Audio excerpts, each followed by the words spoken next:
जिस स्टूडेंट हमने previous class में हमने अकाउंटिंग इक्वेशंस के क्वेश्चन सॉल्व किए थे और आज हम लोग अकाउंटिंग इक्वेशंस के MCQs multiple choice question solve करेंगे।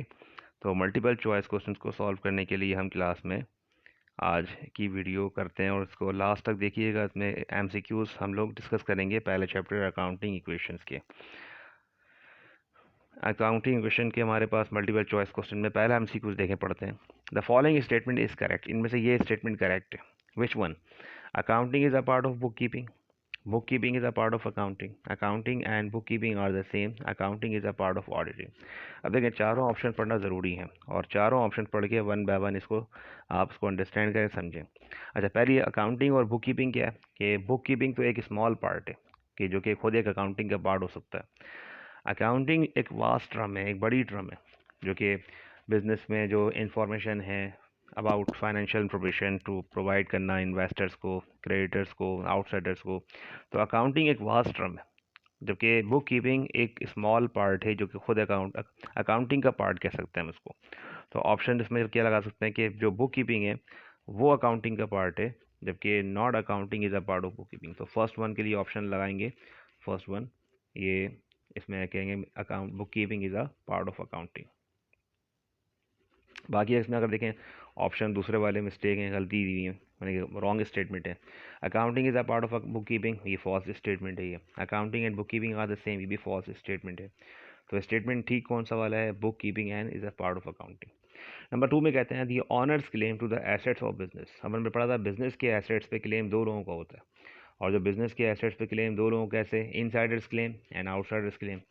जो इनसाइडर्स क्लेम है उसे कहते हैं ऑनर इक्विटी, और जो आउटसाइडर्स क्लेम है उसे कह सकते हैं बिजनेस की लाइबिलिटीज़। तो यहाँ पे आपसे पूछते हैं कि the owners claim to the assets of business is dash. Business के एसेट्स पे जो क्लेम ऑनर का है उसको हम लोग क्या कह सकते हैं? तो बिजनेस के एसेट्स पे जो ऑनर क्लेम है उसे कह सकते हैं ऑनर इक्विटी। तो इसमें ऑप्शन लगाएंगे ऑनर इक्विटी। नेक्स्ट इसके बाद कहते हैं number 3, the excess of assets over capital. Assets over capital, the excess ये ज़्यादा, एसेट्स ज़्यादा कैपिटल कम। The excess of assets over capital, assets में से अगर कैपिटल माइनस करें डिफरेंस बचेगा, तो जो एसेट्स में से लाइबिलिटी कैपिटल माइनस करें तो जो ऑप्शन बचेगा वो क्या आएगा? उसका आंसर क्या लगाएंगे? लाइबिलिटीज़, यानी इसका आंसर है लाइबिलिटीज़। ये इसको मार्क कर देंगे ऑप्शन और इसको अंडरस्टैंड कर लें। फिर नेक्स्ट कहते हैं तो revenue of a business is ₹60,000 while the net loss is 15,000 then expenses are dash. अब रिमेंबर कि इसमें हम लोगों ने इक्वेशन पढ़ी थी रेवेन्यू और इसकी प्रॉफिट लॉस और एक्सपेंसेस की। इसमें क्वेश्चन में अगर देखें रेवेन्यू गिवन है 60,000 जबकि नेट लॉस है 15,000 है, एक्सपेंस बताने कितने होने चाहिए। और हमने एक सिंपल सी लॉजिक सी पढ़ी थी इसके कि अभी अगर रेवेन्यू बिजनेस की, लॉस कब होता है? लॉस जब होता है जब बिज़नेस की रेवेन्यू कम हो और एक्सपेंसेस ज़्यादा हो। यानी इस केस में जो एक्सपेंसेस का आंसर आना चाहिए वो ज़्यादा आना चाहिए। क्यों? क्योंकि नेट लॉस जब होता है जब रेवेन्यू कम और एक्सपेंस ज़्यादा। तो इट मीन्स कि हम इसको क्या करेंगे? प्लस करके इसका आंसर मालूम कर लेंगे। यानी कि 60,000 रेवेन्यू और 15,000 जो है वो लॉस और एक्सपेंसेस के आंसर हम मालूम कर लेंगे। कितने आ जाएंगे? 75,000। और इसको वैसे इसको लोग प्रॉपर सॉल्व भी कर सकते हैं, यानी इसको इन्फॉर्म कर सकते हैं। जैसे लॉस है तो लॉस को लिखें is equal to revenue minus expenses. अब रिमेंबर कि आपके पास एक्सपेंसेस गिवन नहीं है, मालूम करने हैं। रेवेन्यू गिवन है आपके पास सवाल में, क्वेश्चन में 60,000 गिवन है, जबकि नेट लॉस गिवन है क्वेश्चन में आपको इस तरफ 15,000। अब रिमेंबर कि आप ये जो लॉस माइनस का है यहाँ पे, जब लॉस यहाँ माइनस का है इक्वल के इस तरफ रेवेन्यू के पास लेके जाएंगे यहाँ पे तो वो प्लस हो जाएगा। तो प्लस करके 60,000 प्लस 15,000, तो इसका आंसर क्या आ जाएगा? 75,000। तो इसका जो आंसर है वो है 75,000 एक्सपेंसेस। कैसे बना? आपको पहले इक्वेशन आपके माइंड में होनी चाहिए रेवेन्यू एक्सपेंसेस की, और लॉस यहाँ ब्रैकेट में होता है, माइनस में होता है, याद रखिएगा। यानी यहाँ पे लॉस माइनस में है, जब लॉस वहाँ जाएगा रेवेन्यू के पास उसको प्लस कर लेंगे। तो इसका आंसर क्या आएगा? 75,000। तो ऑप्शन क्या लगाएंगे इसमें? ऑप्शन लगाएंगे 75,000, ये इसका आंसर है। नेक्स्ट कहते हैं if total assets are 50,000 and liabilities are 20% of assets then capital is dash. अब रिमेंबर कि इसको पहले अच्छी तरह गौर से पढ़ें। टोटल एसेट 50,000 है, एंड लाइबिलिटीज़ 20% है। लाइबिलिटीज़ 20% का मतलब ये है कि अगर आप 20% कैलकुलेट करेंगे तो वो आंसर कैपिटल का नहीं आएगा, वो आंसर लाइबिलिटी का आएगा। ये बात अपने ध्यान में रखें कि लाइबिलिटीज़ आर 20%। तो इट मीन्स कि हमें क्या मालूम करना है, देन कैपिटल इज़ डैश। उसने ये नहीं पूछा लाइबिलिटी कितनी होगी, उसने पूछा कैपिटल इज़ डैश, कैपिटल कितना होगा। तो सॉल्व करने के लिए इसको हम पहले देखते हैं। भाई एसेट्स क्वेश्चन में गिवन है 50,000 आपके पास, और लाइबिलिटी गिवन है हाउ मच, 20%। 20% को हम डिवाइड बाई 100 करेंगे, तो 50,000 का 20% मालूम करें, मल्टीप्लाई बाय 20 डिवाइड बाई 100, तो आंसर क्या आएगा, आंसर आएगा 10,000। चेक कीजिएगा। अब एसेट्स मालूम, एसेट्स सवाल में गिवन है, लाइबिलिटी मालूम कर ली आपने। ये 10,000 आंसर नहीं है, ये 10,000 लाइबिलिटी का आंसर है। जबकि उसने क्वेश्चन में ये नहीं पूछा आपसे कि भाई कि लाइबिलिटी कितनी है, उसने पूछा है what is the amount of capital, यानी कि honour equity, what is on how much. ठीक है, इसका ऑनर इक्विटी का क्या आंसर है। तो बहुत सिंपल सी बात है कि अगर एसेट्स क्वेश्चन में गिवन है आपको, तो एसेट्स में से लाइबिलिटी माइनस कर दें, यानी 50,000 माइनस 10,000, तो माइनस कर दें 10,000 is equal to 40,000। This is the amount of owner equity. Question में उसने ये नहीं पूछा कि ये बताएं कि 20% कितना है। 20% तो पता है हमें 10,000 बनता है, लेकिन वो अमाउंट लाइबिलिटी का है, हमें कैलकुलेट करना है ऑनर इक्विटी। तो ऑनर इक्विटी मालूम करने के लिए जो आंसर क्या आएगा, 40,000। तो यहाँ पे इसका ऑप्शन जो है वो आंसर लगाएंगे, क्या लगाएंगे, आंसर 40,000। ठीक है। नेक्स्ट इक्वेशन में कहते हैं this is not an asset, इनमें से ये एसेट नहीं है। अब देखें इक्वेशन में हम लोगों ने जब क्वेश्चन सॉल्व किए थे, तो डिफरेंट हमारे क्वेश्चंस में हमारे जो है वो नाम आए थे, जिसमें कैश था, फर्नीचर था, सप्लाइज, इस तरह अकाउंट पेबल, बैंक लोन। अब यहाँ पे देखें वो कह रहे हैं this is not an asset. Number 1, account receivable, किसी कस्टमर से, क्लाइंट से पैसे रिसीव करने लेने, तो ऑब्वियसली वो हमारा एसेट है, वो हमें पैसे रिसीव करने हैं। कैश भी हमारा अकाउंट, एसेट अकाउंट है। और अनएक्सपायर इंश्योरेंस, वो इंश्योरेंस जो भी एक्सपायर नहीं हुआ, तो ऑब्वियसली उसका भी बेनिफिट रिसीव करना है, बेनिफिट मिलना है, तो वो भी हमारा कौन सा अकाउंट है, एसेट अकाउंट है जी। Which one is not an asset, इनमें से कौन सा एसेट नहीं है, तो unearned commission. Unearned commission means the commission which received in advance but not earned. आपने पैसे रिसीव कर लिए, लेके जेब में रख लिए, पॉकेट में रख लिया आपने, बट अभी अर्न नहीं किए, सर्विस नहीं दी, काम नहीं किया। जब सर्विस नहीं दी, काम नहीं किया, तो वो पैसे हमारी इनकम तो नहीं हो सकते, उसको हम लोग कह सकते हैं अनअर्न्ड, और अनअर्न्ड लाइबिलिटी है। तो यहाँ ये पूछ रहे हैं कि विच one is not an asset, में से कौन सा एसेट नहीं है, तो अनअर्न्ड एसेट नहीं है, बल्कि क्या है, वो लाइबिलिटी है। तो ऑप्शन में क्या लगाएंगे, अनअर्न्ड कमीशन। नेक्स्ट कहते हैं capital plus liability minus assets. Capital में लाइबिलिटी प्लस करें, अच्छा कैपिटल में लाइबिलिटी प्लस करें। आप याद करें इक्वेशन क्या होती है, assets is equal to liabilities plus capital plus owner equity. अगर हम लाइबिलिटी और कैपिटल को प्लस कर लें तो वो आंसर बन जाएगा एसेट्स का, और एसेट्स में से एसेट्स माइनस कर दें तो आंसर क्या होना चाहिए, ज़ीरो। तो यहाँ पे इसका ऑप्शन हम क्या लगाएंगे, ज़ीरो। इसका ऑप्शन क्या है, आंसर ज़ीरो आएगा, नील। ज़ीरो क्यों, ज़ीरो इस वजह से कि सपोज़ कर लें कैपिटल 40,000 है, लाइबिलिटीज़ 10,000 है, और 40 प्लस 10 प्लस किया ये होगा 50,000, और सपोज़ 50,000 एसेट्स हैं, 50,000 माइनस कर दें, क्या बचेगा, आंसर ज़ीरो आ जाएगा। Assets are equal to the sum of liability plus dash. तो हमने इक्वेशन पढ़ी हुई कि assets are equal to the sum of liabilities plus plus dash, plus क्या होना चाहिए इसमें, प्लस इसमें ऑनर इक्विटी, क्योंकि assets are equal to sum of liabilities plus owner equity. Next में कहते हैं इसके बाद the right of outsiders on assets are of business is called dash. Business के एसेट्स पे जो क्लेम है, क्लेम राइट ऑफ आउटसाइडर्स, उसको हम लोग क्या कह सकते हैं, तो उसमें हम कह सकते हैं लाइबिलिटी। तो इसमें ऑप्शन हम क्या लगाएंगे, इसके ऑप्शन में लगाएंगे लाइबिलिटी का आंसर। ठीक है।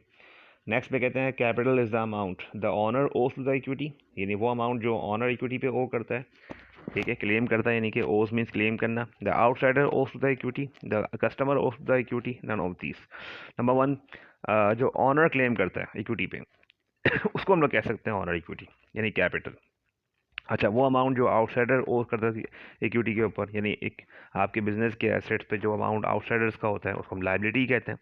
तो ऑब्वियसली फिर ये नंबर ऑप्शन बी तो नहीं होना चाहिए, जो कस्टमर ओ करता है वो भी नहीं होना चाहिए।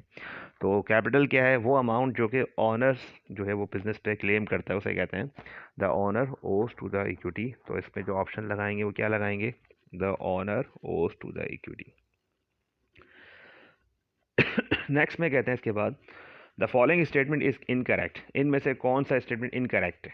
अच्छा, इनकरेक्ट हमने ऑप्शन 3 पढ़े थे। देखें, अगर मैं पहला वाला कहता हूँ कि एसेट्स, हमारी अकाउंटिंग क्वेश्चन क्या होती है, अकाउंटिंग क्वेश्चन होती है assets is equal to liabilities plus owner equity, ये भी स्टेटमेंट सही लिखा भाई। अच्छा, ये कह सकते हैं हम एसेट्स माइनस लाइबिलिटी, यानी कि अगर हम एसेट्स में से माइनस कर दें लाइबिलिटी का आंसर तो क्या होना चाहिए, ऑनर इक्विटी, ये भी स्टेटमेंट सही लिखा हुआ है। बिकॉज अगर एसेट्स में से लाइबिलिटी माइनस कर दें, लाइबिलिटी माइनस कैसे, इक्वल के इस तरफ प्लस थी, यहाँ लेकर आ गए। और इसी तरह से अगर हम ये कह सकते हैं कि assets minus owner equity, minus कर दें owner equity is equal to liability, ये भी स्टेटमेंट सही लिखा हुआ है। अब जो हमने पढ़ा है स्टेटमेंट, ऑप्शन पढ़ा है, उसमें लिखा हुआ है विच वन इज़ इनकरेक्ट, इनमें से कौन सा इनकरेक्ट है। अब देखें, अगर पहला वाला आता है ये भी करेक्ट दिया हुआ है, दूसरा ये भी करेक्ट दिया हुआ है, तीसरा ये भी करेक्ट दिया हुआ है, तो इन तीन के अलावा अगर कोई होता है तो इट मीन्स कि वो इनकरेक्ट है और हमारा ऑप्शन वो होगा। तो यहाँ पहला देखें assets minus liability is equal to capital, ये सही लिखा हुआ ऑप्शन ये स्टेटमेंट करेक्ट है। फिर कह रहे हैं assets minus capital equal to liability, ये भी स्टेटमेंट सही लिखा हुआ है। फिर लिखा हुआ है assets is equal to liability plus capital, ये भी सही लिखा हुआ है। तो ऑप्शन ए और बी और सी हमने तीनों पढ़ लिए, ये तीनों सही स्टेटमेंट लिखे हुए हैं। और उन्होंने पूछा है the following statement is incorrect, इनमें से कौन सा इनकरेक्ट है। तो इनकरेक्ट कौन सा वाला है, assets plus liability is equal to capital. अगर हम एसेट्स में लाइबिलिटी प्लस करें तो कैपिटल होगा, तो ये स्टेटमेंट क्या है, इनकरेक्ट है, गलत दिया हुआ ये। ठीक है, नेक्स्ट नंबर 10, एक और उसी जैसा सवाल दिया हुआ है। पहले पूछा था विच वन इज इनकरेक्ट, इनमें से कौन सा इनकरेक्ट है, तो हमने इनकरेक्ट वाले को आइडेंटिफाई किया था। अब यहाँ पूछ रहे हैं this one of the following is correct statement, इनमें से कौन सा करेक्ट स्टेटमेंट दिया हुआ है। ठीक है, पहला assets plus owner equity, option गलत दिया हुआ है। Assets is equal to owner equity minus liability, ये भी स्टेटमेंट गलत दिया हुआ है। एसेट्स प्लस लाइबिलिटी, ये भी स्टेटमेंट गलत दिया हुआ है। तो क्या है इसमें स्टेटमेंट सही, assets minus liability is equal to owner equity. तो इसमें हम ऑप्शन क्या लगाएंगे, assets minus liability is equal to owner equity, ये हमारा स्टेटमेंट क्या है, ये सही लिखा हुआ है। वो पूछ रहे हैं this one of the following is correct, इनमें से कौन सा करेक्ट है, सही कौन सा है इनमें से। तो इनमें तीन गलत दिए हैं। अब वो तीन गलत जो दिए हैं आप उसको आइडेंटिफाई करते हैं, पहचाने। ऑब्वियसली आपने उसको जो है वो इक्वेशन पढ़ी थी, तो इक्वेशन पढ़ के आपको अंदाज़ा हो गया होगा। और जो प्रीवियस वाले में पूछा था उन्होंने विच वन इज़ इनकरेक्ट, इनमें से तीन सही दिए हुए थे, एक गलत दिया हुआ था। तो जो गलत दिया हुआ इनकरेक्ट वही बताना है कौन सा इनकरेक्ट दिया हुआ है। नेक्स्ट कहते हैं A transaction of cash deposited into bank will have this effect on accounting question dash। अब याद करें, जब हम बिजनेस में कोई अगर सप्लाईज परचेज कर रहे हैं कैश पे, या फर्नीचर कैश पे परचेज कर रहे हैं, या सिंपल ऐसा कह लें कि जब बिजनेस में एक एसेट बढ़ रहा है और एक एसेट कम हो रहा है, तो अकाउंटिंग इक्वेशन पे कोई इफेक्ट पड़ता ही नहीं था। ठीक है, यानी कि बिजनेस की जो वर्थ है एसेट्स है, जो एसेट्स की वर्थ पहले थी वही बाद में होनी चाहिए। फॉर एग्जांपल जैसे बिजनेस में कैश था 5 लाख रुपए, ऑनर क्लेम था 5 लाख रुपए, और बाद में हमने बैंक में अकाउंट में जमा कराए पैसे 2 लाख रुपए। जब बैंक में जमा करवाए तो इससे हमारा बैंक बैलेंस बढ़ गया और कैश कम हो गया। तो अब 2 लाख रुपए से बैंक बैलेंस बढ़ रहा है और 2 लाख रुपए से कैश कम हो रहा है। इसका मतलब ये है कि हमारी अकाउंटिंग की जो इक्वेशन है उसको कोई फ़र्क नहीं पड़ रहा। एसेट्स पहले भी 5 लाख रुपए के थे, अब भी 5 लाख रुपए। फ़र्क कितना है कि पहले कैश 5 लाख रुपए था, अब कैश कारोबार में 3 लाख होना चाहिए और बैंक बैलेंस 2 लाख होना चाहिए, और 3 लाख और 2 लाख कितना हो गए, 5 लाख हो गए। तो ये कहते हैं a transaction of cash deposited into bank will have this effect on accounting equation। अगर हमने बैंक में कैश जमा करवाया तो इसका अकाउंटिंग इक्वेशन पे क्या इफेक्ट होना चाहिए, positive, nil, negative, none of this. तो मेरे हिसाब से क्या होना चाहिए यहाँ पे, नील। नील क्यों, नील इस वजह से क्योंकि अकाउंटिंग की इक्वेशन पे कोई फ़र्क नहीं पड़ना चाहिए, उस पर जो वर्ड पहले थी वही बाद में होगी। नेक्स्ट कहते हैं this decreases both assets and liabilities, sale of furniture on credit, sale of furniture for cash, depositing cash into bank, और payment of account payable by cheque. अब देखें दिस सारे आपने ऑप्शन पढ़ लिए। ऑप्शन पढ़ने के बाद उसमें से पहले सबसे पहले जो स्टेटमेंट लिखा हुआ है उस स्टेटमेंट का ही मतलब पता होना चाहिए कि वो क्या कह रहे हैं, क्योंकि तभी हम उसको रिलेट करेंगे ऑप्शन में से इसका आंसर क्या होना चाहिए। This decreases, both assets and liability. इस ट्रांजैक्शन से एसेट्स भी कम हो जाएंगे, लायबिलिटी भी कम हो जाएगी, ये लिखा हुआ है। एसेट्स भी कम हो रहे हैं, लायबिलिटी भी कम हो रही है। तो ऐसा कब होता है देखें, अगर हमने फर्नीचर को ऑन क्रेडिट पे सेल किया है, तो उधार पे अगर फर्नीचर को बेचेंगे तो ऑब्वियसली वो पैसे हमें लेने हैं किसी कस्टमर से, वो हमारा रिसीवेबल है और वो भी हमारा एसेट है। और जब सेल कर रहे हैं फर्नीचर तो फिर एक एसेट बढ़ रहा है और एक एसेट कम हो रहा है। तो ये तो यहाँ तो ऑप्शन गलत हो गया, तो ये तो ऑप्शन नहीं है हमारा। Sale of furniture for cash, इसमें भी सेम वैसे ही हो रहा है, एक एसेट बढ़ रहा है एक एसेट कम हो रहा है, एक एसेट बढ़ रहा है एक कम हो रहा है, तो इसमें भी ऑप्शन गलत दिया हुआ है। हाँ, deposited cash into bank, bank में कैश जमा करवाया तो इसमें भी आप देखें बैंक प्लस हो रहा है, कैश माइनस हो रहा है। वो कह रहे हैं कि this decreases both assets and liability, इससे एसेट भी कम हो रहा है, लायबिलिटी कम हो रही है। नंबर 1 आखिरी दिया हुआ है D, payment of account payable by cheque. अगर हम अकाउंट पेबल को क्रेडिटर्स को पेमेंट कर दें और बाय चेक पेमेंट करें तो इससे हमारा बैंक बैलेंस भी कम हो जाएगा और लायबिलिटी भी कम हो जाएगी। तो इसमें जो ऑप्शन लगाएंगे वो क्या लगाएंगे, payment of account payable by cheque. इससे हमारा लायबिलिटी भी कम हो रही है और बैंक बैलेंस भी कम हो रहा है। If cash sales are rupees 12,000 and credit sales are rupees 3,000 in the current month, the amount of total revenue for the current month will be dash. अब रिमेंबर के करंट मंथ की जो total revenue count करनी है, तो total revenue में दोनों sales शामिल होती हैं, यानी दोनों सर्विसेज शामिल होती हैं। वो सर्विसेज या वो सेल्स जो ऑन कैश पे हो वो भी शामिल की जाती हैं, और वो सर्विसेज या वो आपकी सेल्स जो क्रेडिट पे वो भी शामिल की जाती है। तो इट मीन्स कि अगर पूछ रहे हैं टोटल रेवेन्यू पूछ रहे हैं, तो टोटल रेवेन्यू कैसे बनेगी, 12,000 प्लस 3,000, यानी cash sales plus credit sales, यानी वो सेल्स जो आपने कैश पे की है और वो सेल्स जो आपने क्रेडिट पे की है, दोनों को प्लस करेंगे और दोनों को प्लस करके इसका आंसर देंगे। तो इसमें ऑप्शन क्या लगाएंगे, 12 प्लस 3 15,000, तो इसमें ऑप्शन क्या लगाएंगे, 15,000, फर्स्ट वन पहला वाला इसमें ऑप्शन लगा देंगे। तो ये इसका स्टेटमेंट क्या है, ये सही वाला है, 15,000।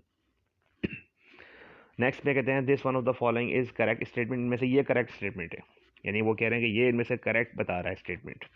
Profit does not change on equity, ये स्टेटमेंट गलत दिखा हुआ है क्योंकि प्रॉफिट से ऑन इक्विटी चेंज होती है। प्रॉफिट इंक्रीज ऑन इक्विटी, ये स्टेटमेंट सही लिखा हुआ है कि प्रॉफिट से ऑन इक्विटी बढ़ जाती है। Profit decreases on equity, profit से ऑन इक्विटी कम हो जाती है, ये स्टेटमेंट गलत लिखा हुआ है ये। और profit decreases both liability and on equity, भी स्टेटमेंट गलत लिखा हुआ है। तो इनमें से एक ऑप्शन सही लिखा हुआ है और वो है profit increases on equity, profit से ऑन इक्विटी बढ़ जाती है, और वो ये वाला ऑप्शन है, profit increases on equity, profit से ऑन इक्विटी में इजाफा होता है। नेक्स्ट कहते हैं नंबर 15, 13 14 हो चुके हमारे प्रीवियस स्लाइड में। The following does not affect the honour equity, इनमें से कौन सा अकाउंट ऑनर इक्विटी को अफेक्ट नहीं करता। देखिए प्रॉफिट से ऑनर इक्विटी अफेक्ट होती है, तो पहला वाला ऑप्शन गलत दिया हुआ, नहीं ये नहीं आएगा। एडिशनल इन्वेस्टमेंट्स, ऑनर जब कारोबार में मजीद पैसा इन्वेस्ट करेगा और पैसा लेकर आएगा तो इससे ऑनर इक्विटी में इजाफा हो जाएगा, ऑनर इक्विटी बढ़ जाएगी। अच्छा ड्राइंग यानी ड्राइंग से ऑनर इक्विटी कम होनी चाहिए। तो ऑप्शन ए बी सी तीनों से अगर देखें ऑनर इक्विटी चेंज होती है। वो कह रहे हैं the following does not affect the honour equity, इनमें से कौन से अकाउंट पे ऑनर इक्विटी पे अफेक्ट नहीं पड़ेगा, तो वो ये वाला है purchase of fix assets, fix assets purchase करेंगे तो उससे ऑनर इक्विटी पे कोई इफेक्ट नहीं पड़ेगा, क्योंकि फिक्स एसेट परचेज कर रहे हैं तो एक एसेट बढ़ रहा है और एक एसेट कम हो रहा है। अच्छा, फिक्स एसेट कौन सा, जैसे like furniture, equipment, building, machines, उनको कह सकते हैं फिक्स एसेट्स। नेक्स्ट हम कहते हैं, आगे पढ़ते हैं, the claims of creditors against the assets of business are known as dash, यानी कि बिजनेस के एसेट्स पे वो क्लेम जो किसका हो, क्रेडिटर्स का हो, उसे क्या कह सकते हैं। ये देखें अगेन दोबारा से आया ये इसका आंसर आएगा, क्या लगाएंगे इसमें, ऑप्शन इसका लगाएंगे लाइबिलिटीज़, यानी वो क्लेम जो आउटसाइडर्स का होता है उसे कह सकते हैं liabilities. In case of loss revenue is always dash, loss वाले केस में रेवेन्यू इज़ ऑलवेज, रेवेन्यू क्या होती हैं, यानी हमने पढ़ा था लॉस कब होता है, जब रेवेन्यू कम और एक्सपेंस ज़्यादा।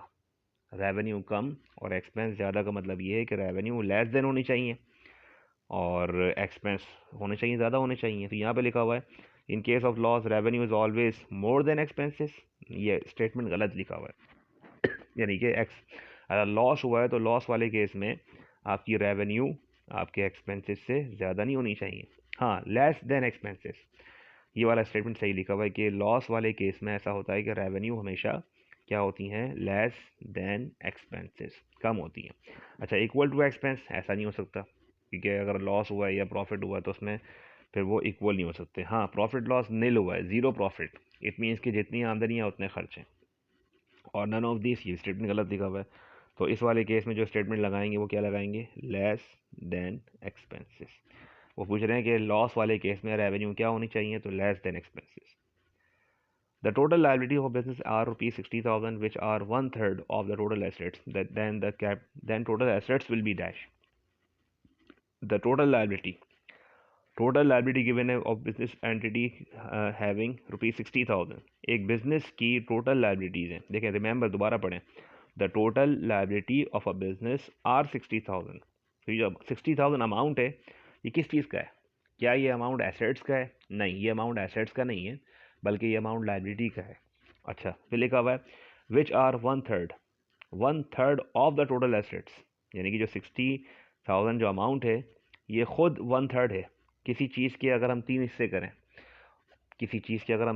करें, तो उस तीन में से एक हिस्से की रकम जो है वो क्या है, वो लाइबिलिटी है।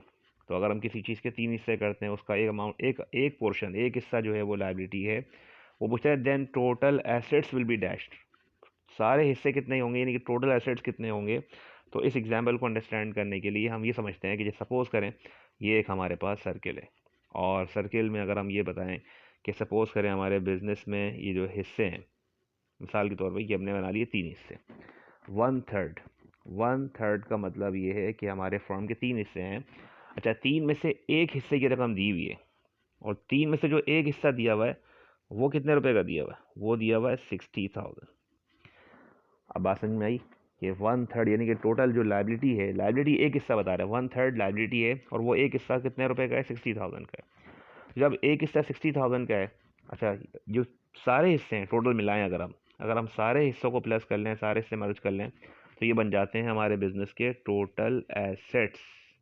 यदि अगर हमें एसेट्स मालूम करने हैं, ये बताना है कि टोटल सारे हिस्से कितने के, जब एक हिस्सा 60,000 रुपये का है, तो फिर दो हिस्से कितने हुए, वो भी 60 का होना चाहिए, ये भी 60 का होना चाहिए। तो 60 प्लस 60 प्लस 60 कितना होगा, ये 60,000 प्लस 60,000 प्लस 60,000 कितना होगा, ये होगा 1,80,000।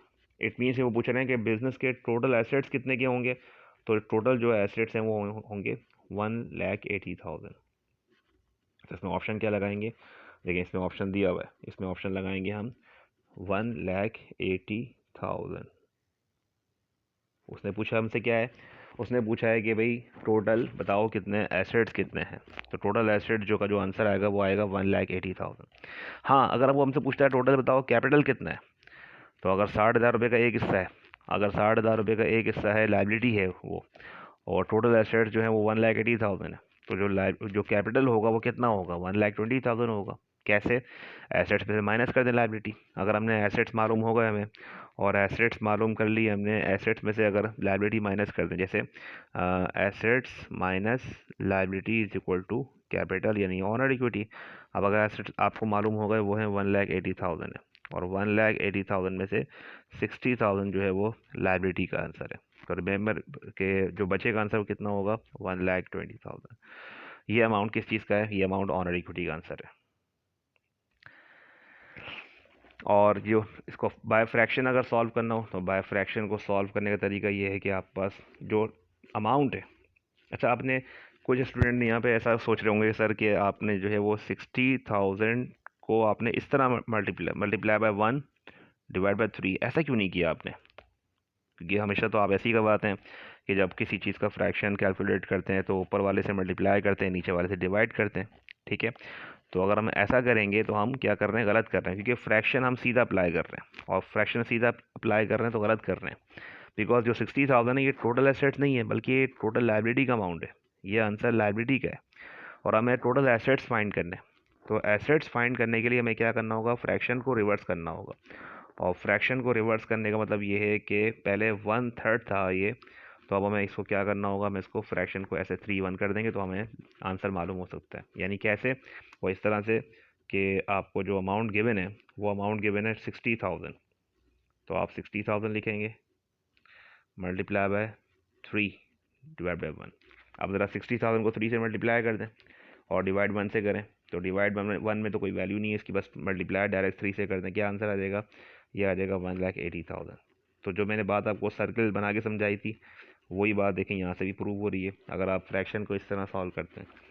बस इसमें फ्रैक्शन वो जो आप करेंगे वो ये नहीं कर सकते, 60,000 को मल्टीप्लाई बाय 1 डिवाइड बाय 3 नहीं कर सकते। वो इसलिए क्योंकि ये अमाउंट जो है हमारे पास एसेट्स का नहीं है बल्कि लाइबिलिटी का है।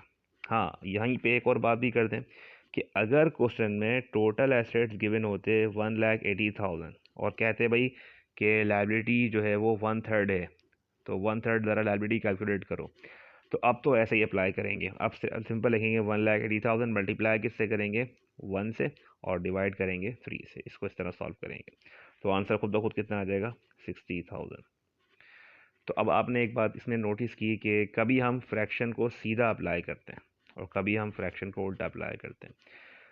फ्रैक्शन को सीधा अप्लाई कब करते हैं, यानी कि 1/3 किस तरह लिखेंगे? ऐसे लिखेंगे कब कि जब क्वेश्चन में टोटल चीज़ गिवन होगी, यानी कि टोटल फिगर गिवन होगी, यानी जो फ्रैक्शन है, जो फ्रैक्शन अगर जिस चीज़ पर बेस कर रहा है वो गिवन है, तो फिर हमें फ्रैक्शन सीधा अप्लाई करना है, यानी कि उसको रिवर्स उल्टा नहीं करना। लेकिन अगर फ्रैक्शन जिस चीज़ पर बेस कर रहा है और वही गिवन ना हो, तो फिर वो मालूम करने के लिए हमें क्या करना है? रिवर्स करना होगा। जैसे यहाँ पे देखें कि टोटल लाइबिलिटीज़ हमें क्वेश्चन में गिवन थी और 1/3 ऑफ द टोटल एसेट्स, यानी कि जो 1/3 ये अमाउंट 60,000 है, ये 1/3 है किस चीज़ का है? एसेट्स का है, और वही गिवन नहीं है। जब एसेट्स गिवन नहीं है तो फिर हमें क्या करना होगा? फ्रैक्शन को रिवर्स करके कैलकुलेट करना होगा। वरना बहुत आसान सी बात है, जो सर्कल बना के डायग्राम बनाया है, सर्कल बना के आप उसको चेक कर लें कि अगर किसी चीज़ का एक हिस्सा 60,000 रुपये का है तो उसके 3 हिस्से कितने के होने चाहिए। If the firms total assets are rupees 8 lakh and the owner equity is 6,50,000, then total liabilities will be dash। अगर फर्म के टोटल एसेट्स 8 लाख रुपीज़ हों, ऑनर इक्विटी 6,50,000, टोटल आप बताएं लाइबिलिटी कितनी होनी चाहिए? बहुत आसान सी बात है, अप्लाई करें इक्वेशन। अब इसके लिए पहले लिखें assets minus liability is equal to capital. क्या मैंने स्टेटमेंट सही लिखा है? जी, क्योंकि एसेट्स में से लाइबिलिटी माइनस करेंगे तो क्या आंसर आएगा? कैपिटल का आएगा। अब देखें क्वेश्चन में एसेट्स गिवन है 8 लाख, तो 8 लाख में से माइनस कर दें 6,50,000। तो इसमें यहाँ देख लें कि इसमें पूछा क्या है, उन्होंने हमसे पूछा क्या है? द टोटल एसेट्स हैं 8 लाख। अच्छा, ऑनर इक्विटी गिवन है इस क्वेश्चन में, टोटल लाइबिलिटी पूछी है, तो हम वही स्टेटमेंट लिखेंगे दोबारा से। बस फ़र्क इतना है कि एसेट्स, हम इसमें यहाँ पे ये लिखेंगे कि पहले एसेट्स माइनस क्वेश्चन में हमें क्या गिवन है? ऑनर इक्विटी गिवन है, तो इज इक्वल टू लाइबिलिटीज़। तो ये इसका आंसर आ जाएगा। एसेट्स लिखें, ऑनर इक्विटी माइनस करें लाइबिलिटी का आंसर, तो यहाँ पे कितना आना चाहिए? 1,50,000। तो ऑप्शन देखें 1,50,000 दिया हुआ यहाँ पर, तो ये आपका स्टेटमेंट क्या है? सही है ये वाला, 1,50,000। नेक्स्ट में कहते हैं the following does not affect the owner's equity. इनमें से कौन सा अकाउंट अफेक्ट नहीं करेगा? तो ये तो एक बार दोबारा रिपीट हो गया, लेकिन इसमें ऑप्शंस डिफरेंट दिए हुए, तो आप पढ़ लें एक दफ़ा। लॉस से ऑनर इक्विटी कम होती है, तो ये तो स्टेटमेंट गलत लिखा हुआ है। एडिशनल इन्वेस्टमेंट से ऑनर इक्विटी बढ़ती है, ये भी स्टेटमेंट गलत लिख, ये मतलब इससे मैच नहीं कर रहा। वो पूछ रहे हैं the following does not affect the owner's equity, इनमें से किस चीज़ से ऑनर इक्विटी पे अफेक्ट नहीं पड़ेगा? हाँ, ड्राइंग से भी ऑनर इक्विटी पे अफेक्ट पड़ता है। तो किस चीज़ का ऑनर इक्विटी पे इफेक्ट नहीं पड़ेगा? देखिए तीनों बातें जो है वो loss, investment, drawing, honour equity को चेंज कर देते हैं। यहाँ पे लिखा हुआ है रिडेम्पशन ऑफ लोन। रिडेम्पशन का मतलब होता है रीपेबल, यानी कि हमने वापसी कर दिए पैसे, लोन वापसी कर दिया। जब हमने लोन वापसी कर दिया, लोन यानी लाइबिलिटी पे कर दी, तो लाइबिलिटी पे करने से लाइबिलिटी कम होती है, कैश कम होता है, एसेट्स कम होता है। तो लिहाजा नंबर डी ऑप्शन जो है वो रिडम्पशन ऑफ लोन से ऑनर इक्विटी पे इफेक्ट नहीं पड़ेगा। तो ये जो स्टेटमेंट है इसमें हम इसका आंसर लगा देंगे रिडम्पशन ऑफ लोन। नेक्स्ट कहते हैं assets are equal to the sum to the dash. क्या लगाना चाहिए? Capital plus cash plus capital, ये तो गलत है। कैपिटल माइनस लाइबिलिटी, ये भी गलत दिया हुआ है। हाँ, कैपिटल प्लस लाइबिलिटी। हमने क्या पढ़ा था कि assets are equal to liability plus capital या कैपिटल प्लस लाइबिलिटी, दोनों स्टेटमेंट ये नंबर सी है। और आखिरी वाला कैश माइनस कैपिटल, तो ये गलत दिया भाई, तो इसमें लगा देते हैं स्टेटमेंट। क्या लगाएंगे इसमें? Capital plus liabilities. नेक्स्ट कहते हैं the total liabilities of a business are 50,000। अब देखिए रिमेंबर कि क्या गिवन है? टोटल लाइबिलिटीज हैं कितने की? 50,000 की, which is 2/3 of total assets, then the total इसको कह लें कि आप assets, then the total assets will be dash, total जो है वो एसेट्स कितने के होंगे, ठीक है। अगर टोटल लाइबिलिटी गिवन है और लाइबिलिटी 50,000 है, विच इज़ 2/3 ऑफ टोटल एसेट्स, जो कि दो हिस्से हैं ये, यानी कि 2/3 मतलब दो हिस्से कौन, लाइबिलिटी हैं। 2/3 आपको जो एसेट्स हैं, टोटल एसेट्स, उसका 2/3 कैलकुलेट करें तो क्या है, लाइबिलिटी का आंसर है। Then the total assets will be dash. अब देखिए यहाँ पे इसमें इस तरह देख लेंगे 50,000 जो अमाउंट है, एक सर्कल ड्रॉ कर लेते हैं, उसमें हमारे पास जो है वो फॉर्म के सपोज में बिजनेस में जो है वो इसमें हिस्से हैं, 3 हिस्से हैं, और 3 में से 2 हिस्सों की रकम हमें दी हुई है। ये 2 हिस्से सपोज कर लें, ये वाले 2 हिस्से हैं, और ये 2 हिस्से मिलाकर कितने बनते हैं, 50,000 के बनते हैं। जब ये 2 हिस्से मिला के 50,000 के बनते हैं, ठीक है, और आपको जो है वो आपको कैलकुलेट करना है, एसेट्स कैलकुलेट करना है कि फर्म के कितने टोटल एसेट कितने के होने चाहिए। तो सिंपल है, 50,000 लिखें आप दोबारा से, यानी कैलकुलेट करना है अमाउंट, तो कैलकुलेट करने के लिए 50,000 लिखेंगे। अब देखें पहले हमारे पास फ्रैक्शन क्या होता है, 2/3 ऐसे लिखते हैं, 2/3 मल्टीप्लाई बाय 2/3। बस हमें इस तरह कैलकुलेट नहीं करना है, क्योंकि इस तरह इसलिए कैलकुलेट नहीं करना है क्योंकि हमें कैलकुलेट करना है एसेट्स, और ये अमाउंट जो 50,000 है ये अमाउंट लाइबिलिटी का है। फ्रैक्शन रिवर्स करके हम क्या है, अपने फर्म अपने बिजनेस के कारोबार के जो एसेट्स हैं तीनों हिस्से मालूम करने हैं कि टोटल तीनों हिस्से कितने के हैं एसेट्स हमारे। तो उसके लिए रिवर्स फ्रैक्शन करना होगा 50,000 पहले मल्टीप्लाई बाय 2 डिवाइड बाय 3 था, अब multiply by 3 and divide by 2। तो पहले 50,000 को डिवाइड बाय 2 कर लें, तो एक हिस्सा कितने का आएगा, एक हिस्सा 25,000 रुपये का आएगा। जब एक हिस्सा 25,000 रुपये का है तो फिर 25,000 25,000 25,000 तीन तीन से मल्टीप्लाई कर लें तो ये आ जाएंगे कितने, 75,000, ठीक है। 75,000 ये अमाउंट किस चीज़ का आया, ये अमाउंट टोटल एसेट्स का आया, सही। टोटल एसेट्स, जैसे अभी मैंने एग्जांपल दी थी, तो हमने कहा था कि सपोज करें भाई हमारे पास जो है वो हिस्से हैं, तो 3 हिस्से हैं, 3 में से 2 हिस्से हमें क्वेश्चन में गिवन है, और वो 2 हिस्सों की रकम हमें पता है कितनी है, टोटल 50,000 है। अभी 50,000 2 हिस्सों की रकम है, यानी ये 2 हिस्सों में डिवाइड होगी है। जब 50,000 रकम 2 हिस्सों में डिवाइड करें तो एक हिस्सा कितने का आएगा, 25 तो भाई ये तीसरा हिस्सा ये भी कितना होना चाहिए, 25। आप ज़रा तीनों प्लस कर लें, 25 कितना होगा ये, तो ये होगा टोटल 75,000। तो इसमें जो अगर पूछ रहे हैं इन्होंने यहाँ पे इसमें ऑप्शन में ये स्टेटमेंट लगा लिएगा that then the total assets will be dash, बताइए टोटल एसेट्स कितने होंगे। तो यहाँ पे हम जो इसका आंसर लगा देते हैं ऑप्शन, वो है total answer 75,000। If the gross profit यानी net profit is ₹5,000 and the net profit is 25%, then the gross profit then of the, अच्छा कहते हैं ग्रॉस प्रॉफिट 5,000 है and the net profit is 25% of the gross profit, then the operating expenses are dash, ठीक है। Simple है बहुत कि gross profit हमें इस क्वेश्चन में गिवन है 5,000, और उसमें जो है वो ऑपरेटिंग एक्सपेंसेस, अब रिमेंबर कि आपने अगर 5,000 का प्रॉफिट कमाया है तो उस 5,000 के प्रॉफिट में से आपने कुछ एक्सपेंसेस भी अलग करने होंगे भी, और 25% जो है वो आपका अपना नेट प्रॉफिट है। यदि अपना नेट प्रॉफिट का मतलब ये होता है कि इसमें से इसके बाद मज़ीद कोई डिडक्शंस नहीं होनी है, ये तो ऑनर का अपना ज़ाती क्लेम होना चाहिए, ठीक है। तो पहली चीज़ ये कि अगर नेट प्रॉफिट की बात करें तो नेट प्रॉफिट कितना परसेंट है, 25% है। अगर हम 5,000 का 25% कैलकुलेट करते हैं तो वो अमाउंट एक्सपेंस का नहीं होगा, ये बात याद रखिएगा कि अगर हम 5,000 का 25% कैलकुलेट करते हैं तो वो अमाउंट किस चीज़ का होगा, नेट प्रॉफिट का होगा। और 5,000 में से जब हम नेट प्रॉफिट के अमाउंट को हटा देंगे तो बाकी रिमेनिंग क्या होंगे, हमारे एक्सपेंसेस होंगे। जब हम किसी चीज़ के ऊपर हम लोग अर्निंग करते हैं, रेवेन्यू कमाते हैं, तो फिर हम उसमें से अपने बिजनेस के एक्सपेंसेस भी अलग करते हैं। जैसे अगर हम लोग 100% अर्निंग कर रहे हैं तो उस 100% में से हम 25% तो अपना प्रॉफिट मार्जिन रख रहे हैं, तो ऑब्वियसली 75% हमें बिजनेस में एक्सपेंसेस भी देने होंगे। खैर, तो यहाँ पे कैलकुलेट कर लेते हैं और कैलकुलेट करने के लिए यहाँ पहले लिखते हैं टोटल जो ग्रॉस प्रॉफिट क्वेश्चन में गिवन है 5,000 और मल्टीप्लाई बाय 25 डिवाइड बाय 100, यानी हमें क्या करना है, सिंपल परसेंटेज कैलकुलेट करना है। तो आंसर आया, और उस आंसर को जो जो आंसर आया है उस आंसर को हम बोलेंगे नेट प्रॉफिट, ये अमाउंट नेट प्रॉफिट का है, और उस 5,000 में से नेट प्रॉफिट के आंसर को अलग कर देंगे, माइनस कर देंगे।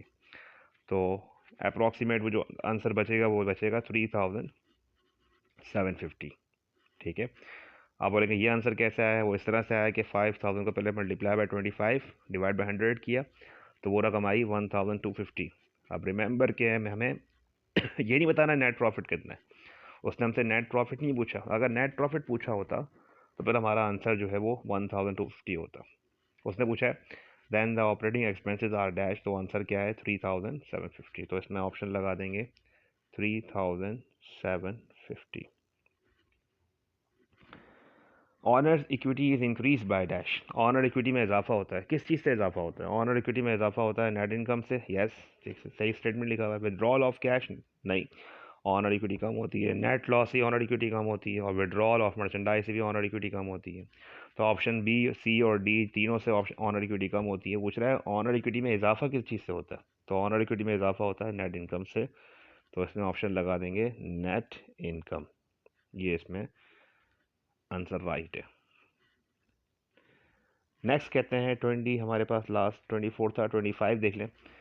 The term revenue is best described as amount receive from merchandise sold, receipt from merchandise sold, income from sale of merchandise और सर्विसेज, रिसिप्ट फ्रॉम कस्टमर्स। तो हम सिर्फ ये नहीं कह सकते मर्चेंडाइज सोल्ड करके पैसे कमाए वो हमारा रेवेन्यू नहीं। अच्छा, हम ये भी नहीं सकते सिर्फ मर्चेंडाइज सोल्ड करके पैसे रिसीव कर रहे हैं, रिसीव कर रहे हैं, वो भी नहीं है। इनकम फ्रॉम, हाँ, income from sale of merchandise और सर्विसेज, या तो आपने कोई सर्विस प्रोवाइड की होगी या आपने मर्चेंडाइज सेल आउट की होगी। आपका बिजनेस कारोबार जिस चीज़ का होता है उसी पे डिपेंड करता है। तो यहाँ पे लगाएंगे income from sale of merchandise और सर्विसेज। तो ये इसमें स्टेटमेंट क्या है, ये सही है, this one, income from sale of merchandise और services. The owner's equity in the business arises means increase करना, बढ़ना, from these two sources, which one, net income and cash, net profit drawing, net profit, additional investment, all of these.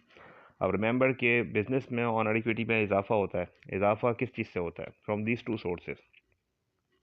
ठीक है, तो net income and cash, cash तो एक account, asset account है, वो तो बिजनेस में रखा हुआ है। नेट प्रॉफिट से, ड्राइंग से नहीं, क्योंकि नेट प्रॉफिट से इक्विटी बढ़ती है, ड्राइंग से और कम।